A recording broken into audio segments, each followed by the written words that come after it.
is the Simpit. I'm your host, Sean Cole, and welcome to today's edition of the Pit Stop, where you are the real star of today's show. You, the pit crew, the guys who hang out with me each and every morning just to chit-chat and bullshit about sim racing. And excuse my language, but that's how I feel. I'm hanging out with the guys, hanging out with the girls, hanging out with the friends, and just talking about my favorite hobby, and that is sim racing. So, happy Monday to you all. Hope you had a great weekend. Hope you got lots of racing in. I sure did. I did plenty of racing over the weekend and had a great time doing so. We'll talk a little bit about that later in the show. So what's going on in the wonderful world of sim racing today for a Monday?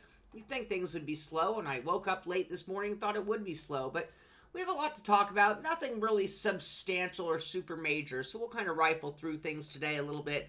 Of course, if there's anything that you want to talk about, anything you know about going on in sim racing, please talk about it in the chat there. Let me know. Maybe I can find the story and be on top of it as well. And if you have your thoughts and opinions on anything we talk about, I want to hear. I want to know what your thoughts and opinions. Some of these stories, if you think that they're just worthless entries, let us know. If you think it's going to be a game changer, you let us know. And of course, if there's anything that we don't talk about, make sure we do. So, coming out of the Forza camp, not a big deal, but they did have their Get Lucky driver gear. So in honor of St. Paddy's Day, so all my Irish friends out there, I hope you had a good St. Paddy's Day. I have to admit, I didn't do anything for St. Paddy's Day. I didn't drink any, I didn't wear any green, I didn't do much of anything except I knew it was going on, and I knew a lot of people would be making a big deal.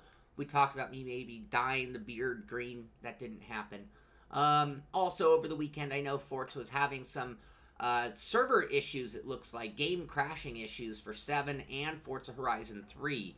So they're working on those updates right now. They are aware of it. So if you had your weekend ruined by an unbelievable amount of crashing in Forza, and I do mean game crash, not car crash, they are on top of it. Next up out of WRC, I have nothing to talk about, but they put this up, and this is 6 hours ago, and they say, some of you got it right. The answer is 8.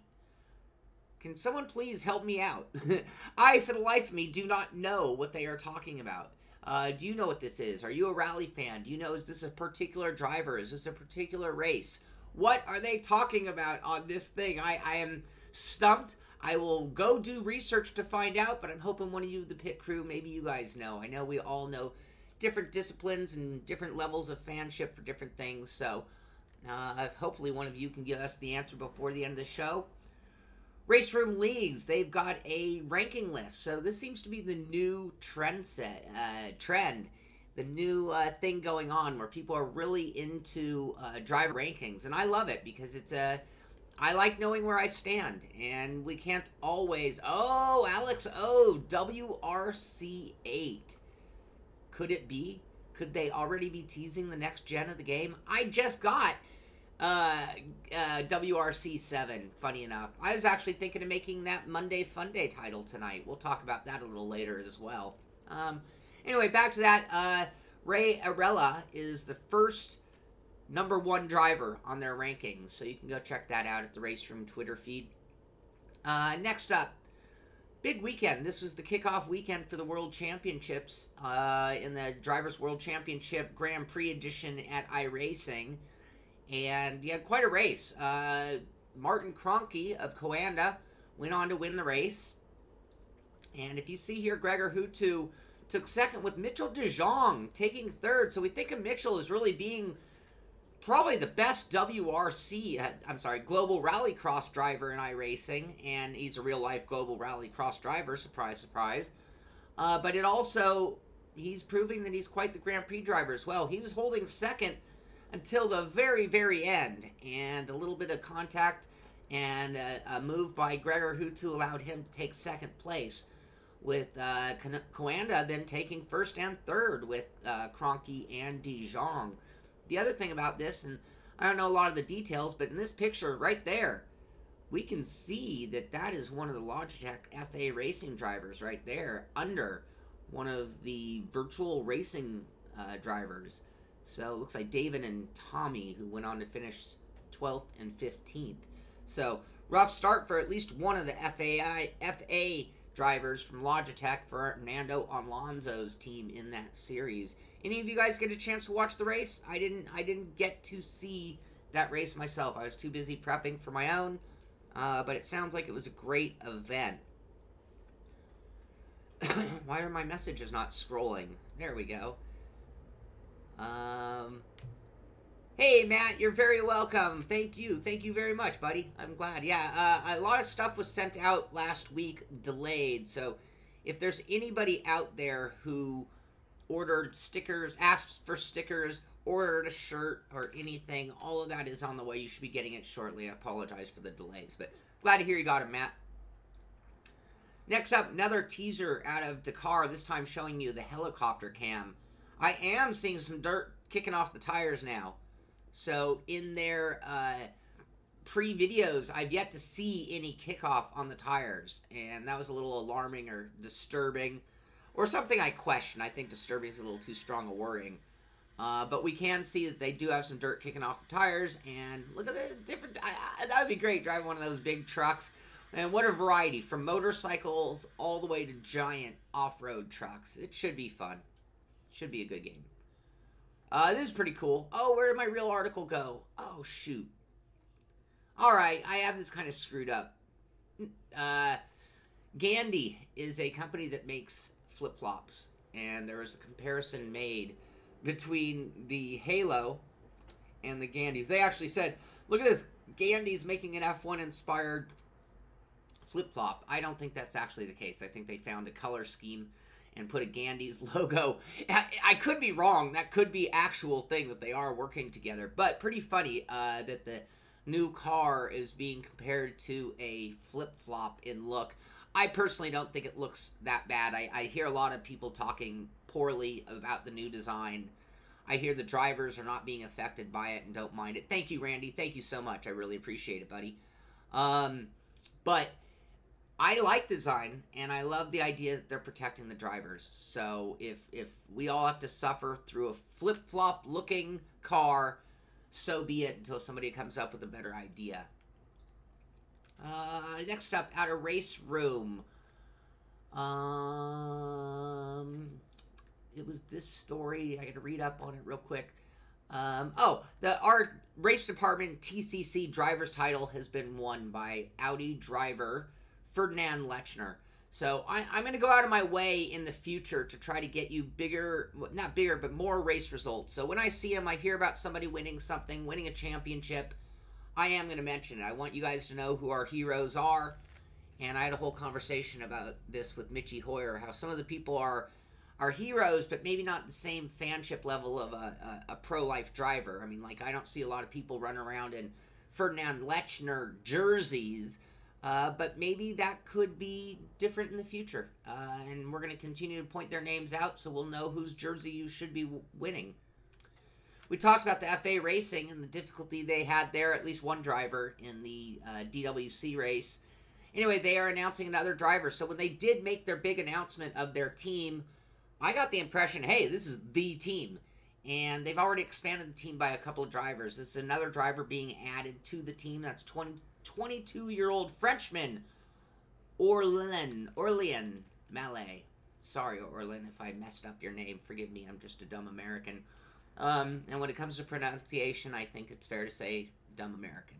I don't usually give people the license to do that, call us that, but in that case, I'll give you that one. Brad, mine too was the driver's perspective, and I've heard rumors that they're not, or I've heard that they're not complaining, that they're not having an issue. Kid, I'll talk about that race. I finished in 8th, but we'll talk about that a little bit at the end of the show. Stu, maybe they could. I don't know just how, I don't know what the limitations of it are. Like, is it strong enough? Is it going to create a different visual problem? But anyway, the drivers aren't complaining, so I think we're all going to have to get used to it. Just letting you know something going on. I will make a few spots available to the patron group as soon as I get them. That won't happen literally until 6 o'clock. So at 6 o'clock, I'll say, all right, a handful of you guys go ahead and jump in. First come, first serve. Hot Lap Hump Day. I'm going to be hanging out with the guys from Ricmo Tech. I'm actually going to be streaming live from my end. I'm going to be streaming live one of the cameras from their shop as well. So this should be a little bit of a different type of a look than you're normally accustomed to. You're going to see me, and you're going to see the people I'm racing against. Should be pretty fun, pretty interesting, hanging out with the Ricmotech guys. Cloud Sport has been very silent, but Formula E is kicking off, and it seems that they are the ones in charge of the newest Formula E events, and they seem to be touring around doing the same sort of thing they did last season. Haven't heard of any Visa Vegas or any of that kind of $1 million race, but I know they're having competitions on the site. And so what they have here is a version of the Circuit de Punta del Este. And you can check that out, and, you know, if you're down there, you might want to go check it out. Here is the actual competition that went on. And in this video, they talk about a guy, Quibblecop, and can he beat any of their drivers? So here's their big arena at the event, people being allowed to drive it, and you see it's really similar to the layout we saw for the Formula E Vegas situation. Dragon, I don't know. I've had that exact same problem on Raceroom with Fanatic pedals in the past, where for some reason it gets it in its head that I have a certain kind of pedal, and it never really corrects it. So that's too bad. That's something I wish they'd fix, because it seems to be a bug that's still out there. Anyway, moving right along, here's just something at a meetup group that went on at Toronto Project Cars Forza and Assetto Corsa Sim Racing in Toronto. They don't give the name. Yeah, Race Sim 1 Simulation Center. Sayip, you anywhere? Sayip, you still on vacation? I do believe this is the place that Sayip works, plays, and has a lot of fun at. Teddy is the owner, if I'm not mistaken. And they had a whole meetup group there at this sim center in Toronto. So, cool. I'd love to hear more about those. If you guys ever go to any kind of a sim racing event, be sure to let me know. Let me know so that we can talk about it here on the show. When people gather, sim racers get together, it's what we do here each and every day. So why shouldn't we do it in person? Speaking of which, we're going to be doing a little bit of a meetup at Long Beach. So I know one or two patron guys are going to be coming down. Not to name any names, Bucho.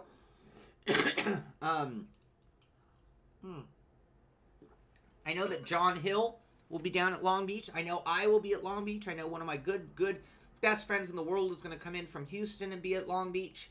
So we are going to have a little bit of a Long Beach Grand Prix get-together. So that kind of goes with the theme of that last story. Sim Racing Observer, one of my new favorite websites, they are announcing their Hall of Fame. And, man, I've been thinking about doing a Hall of Fame for 10 years. Easily for 10 years. And just never got around to do it. And I guess, number one, pat on the back to Jake for doing it. It's much needed. I think a Hall of Fame for our sim racing world is much needed with the amount of time and circulation of the people involved, the product names that we've seen come and go. It is time to have a Hall of Fame. And the other point I'm going to make here is, you're out there and you're sitting there going, man, I always had this idea, and you just never get around to executing it. It is time to do your idea. Great ideas will be thought of by somebody else. So if you're sitting on a great idea, get off your butt. Go make it. Go do it. Go create it. Get it out there to the world before somebody else does. Take advantage, and don't be the guy like me who wakes up one morning and finds out that somebody else did it before you. So, congratulations, Jake, and I'm looking forward to seeing and hearing your entries. Brad, thank you. I don't know about that. I don't know what categories they're gonna have, but I appreciate that thought. Thank you, Brad. Next up, Sega teases the new Sonic racing game. Now, I think of Sega, I think of Sonic, and I think of racing, and it doesn't necessarily go together. In this teaser, though, this sure looks like a real deal car, and it looks like they're getting a little more into the racing side of things, perhaps. I'm speculating a lot, but that's something that we'll be looking forward to. If you guys have kids, this might be the game that you can get them that you might actually be able to tolerate watching. Maybe that's a good way of looking at it.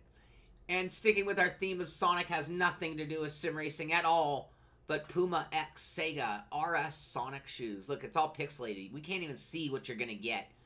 But there will be a pair of Sonic shoes. So again, if you're a father, if you're a mother, you're gonna want to definitely get out there and know about these, because you could probably blow your kid's mind if you got them before they asked for them.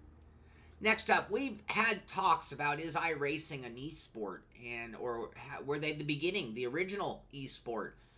And what we've seen is big, huge money going to other forms of esport in these in-person competitions. You know, and we've seen these events or venues being built specifically for esport, and that's the route that a lot of the sims are going.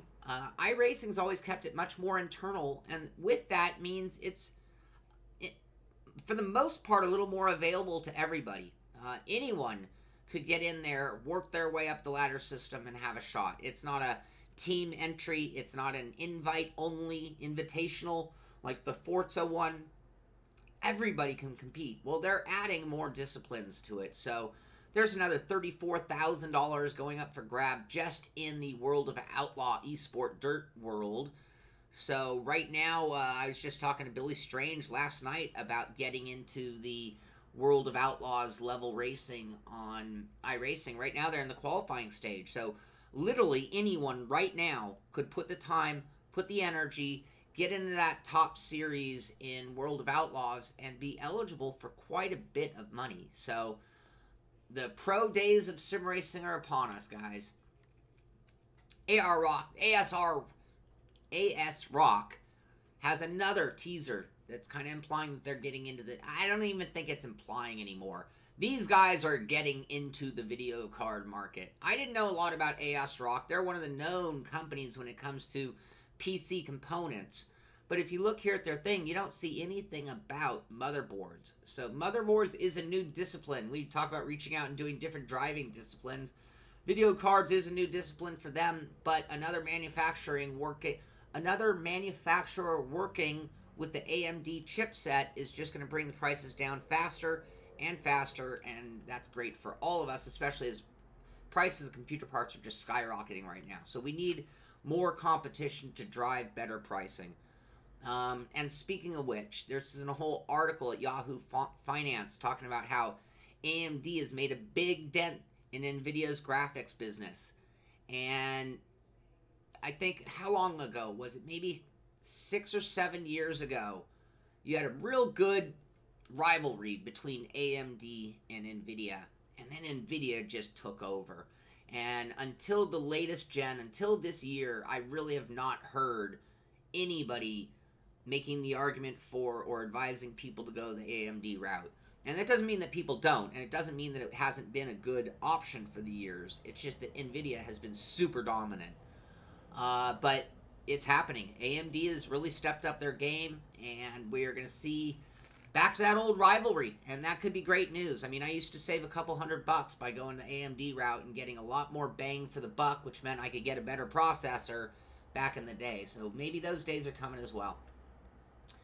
Rocket League, I'm just going to mention this very quickly. They've gone spring mode, so I think they've changed kind of the theming, the color schemes and everything, giving Rocket League that fresh. And this is one of the ways they've maintained Rocket League over the years, by different DLC packs, different gameplay changes and things, just to keep it fresh for those who play it all the time.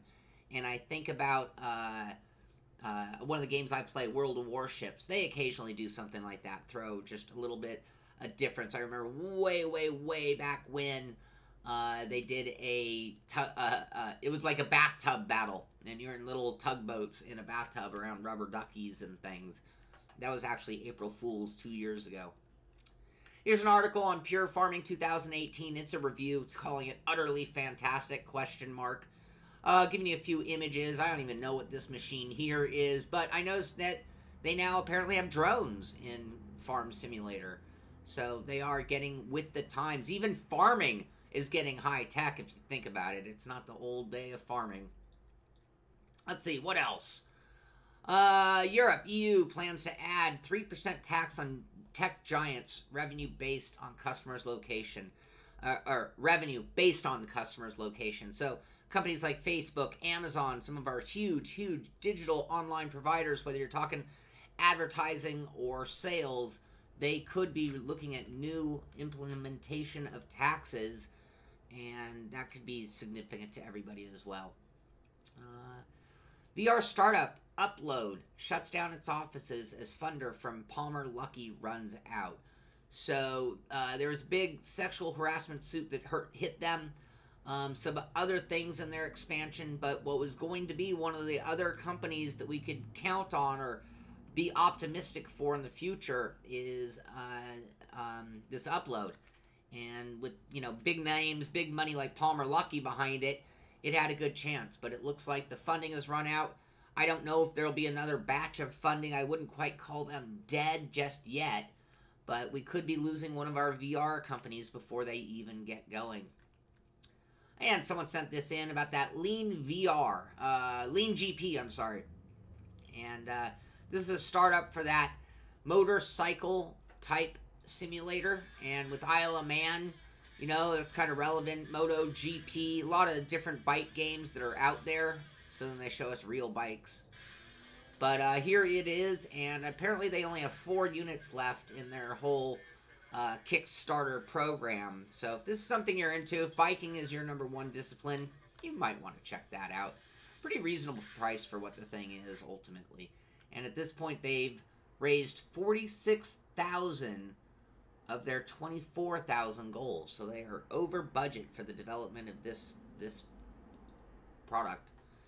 Cool story here, talking about one of the new U.S. Navy submarines that literally uses Xbox controllers inside of the sub.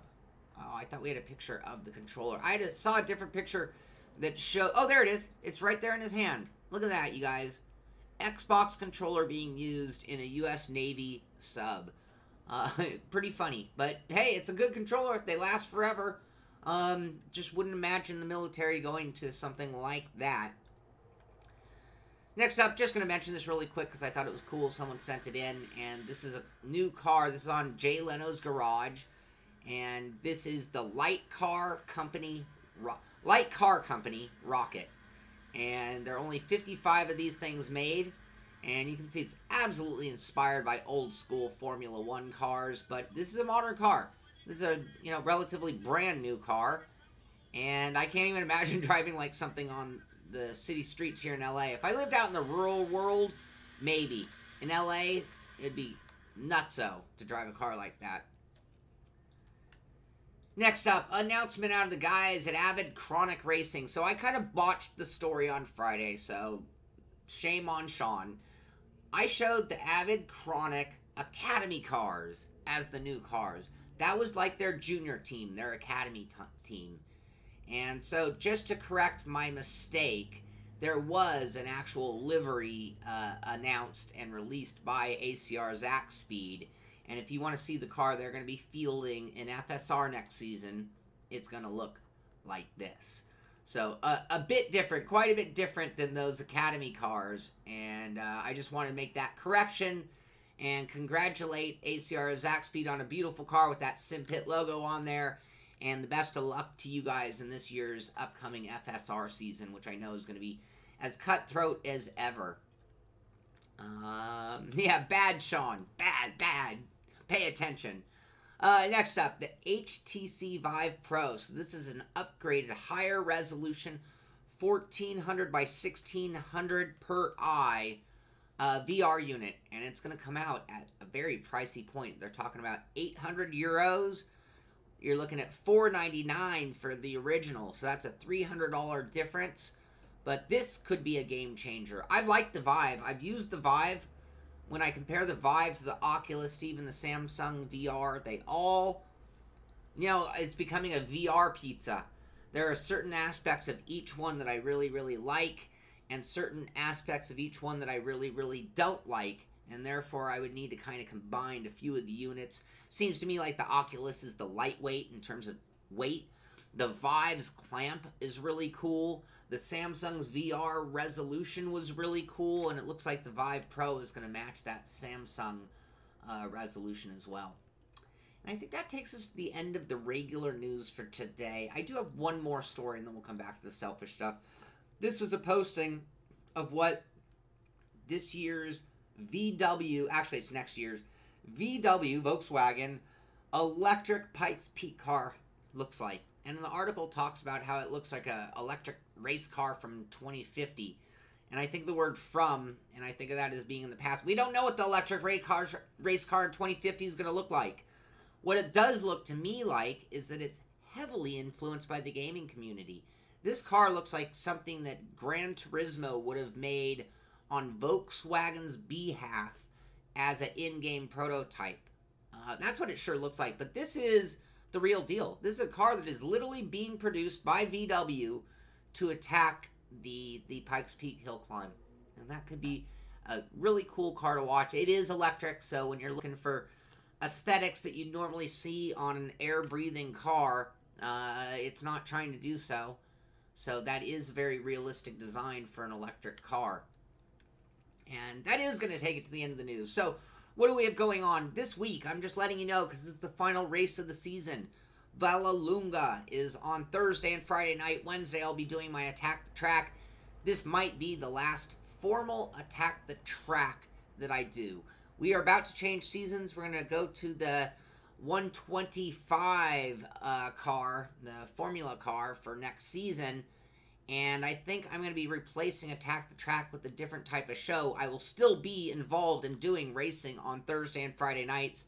I just don't think I'm going to stream my 1 hour of practice unless if you guys revolt. I'm going to use your word there, Michael, for something else. If you guys revolt and absolutely need to have that Wednesday practice streamed, you let me know and maybe I'll consider keeping it on the slate. But Wednesday we'll do practice for Vallelunga. Thursday and Friday, this is a first for us. It's going to be a 1 hour race. So we've always been limited to 20 minutes. Our qualifying is going to be 20 minutes. And then the race length will be 1 full hour for Thursday and Friday night. That is the final race of the season in the 90s DTM Revival Series by the Simpit on Sim Racing System. And we have that coming up. What else? Last night, I took part in the Pacific Majors Copper World Classic. The Lion Tamer Beard Care. Hey, what do you know? But the Copper World Classic was a Silver Crown race at Phoenix. Last night I did 250 laps of racing there. 50 laps in the first heat, followed by a 200 main feature. And I have to admit, this is the first time I've gone through a whole heat race scenario. And it was a lot of fun for me. I streamed the heat, then we had to take a break. It was about 45 minutes before we were back on the track as other racers were finishing up. And they set the grid for the main event. And last night was grueling. That Silver Crown is a handful and a half. My car had a lot of understeer that I was fighting all night long. And it took everything I had and a full night of racing to salvage an 8th place finish. Finished second in the heat race. Had a great heat race. And in the end, just couldn't. As the tire temps got hot, I had a hard time driving the car. It seemed like everybody else adjusted to the car a little bit better than I did. So that is going to do it. One more thing. Over the weekend, and I did stream that, so if you can get a chance to see it, you can go back to the Simpit YouTube channel, and you can find that live stream, 2 of them from last night. Really good racing. If you want to see some fun sprint car type racing on asphalt, go check that out. I had a great time. You're going to see a lot of really good battles. You're going to see some really crazy moments. And overall, I think a pretty decent effort for myself. I'm not super happy about it, but I'm not disappointed at all. I still got to give myself a pat on the back because that car is far from my normal discipline. Beyond that, over the weekend, this was Friday night, 10 p.m., did an interview with Nimcross. If you love iRacing, you know iRacing, you're interested in iRacing, Nimcross is the chief steward of racing, which means anybody does anything wrong on the track, it goes through Nim. And if you think of the pressure of that job, being the guy who has to send that email telling somebody they've been booted from the service or put on suspension or any of the likes, that has got to be pressure. But you wouldn't believe what a cool guy Nimcross is. You wouldn't believe how perfect this guy is for being the guy who would have to tell you you've done something wrong. Great guy, incredible history in sim racing that goes way, way beyond iRacing. One of the most influential people in the outcome of what iRacing is today and what we all do every day, not just in iRacing, but in sims across the board.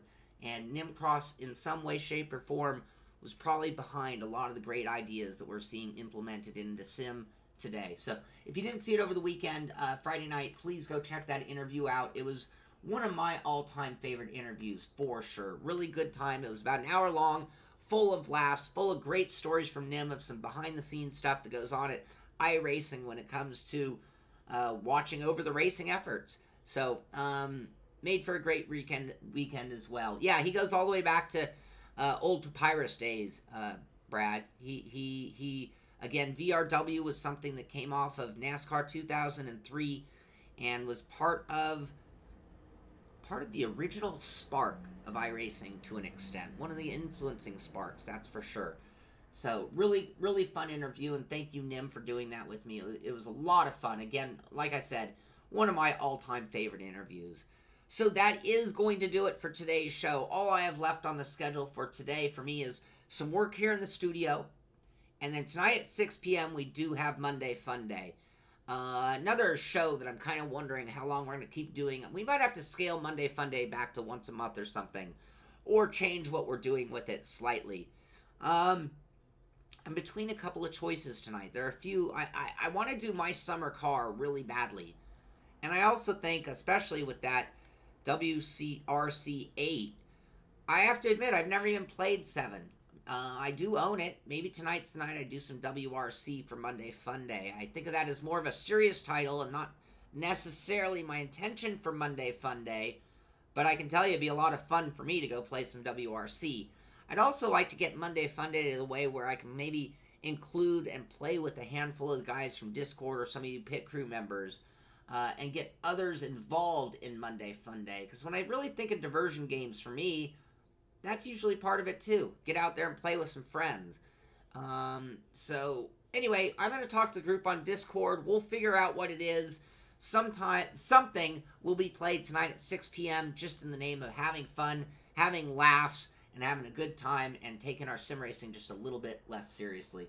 So that is going to do it for today. That is all I've got. Thank you. Have a great Monday. Have a great week. I'll be back tomorrow morning with another edition of the Pit Stop. But for now, this is the Simpit. I'm Sean Cole, and I'll see you on the track.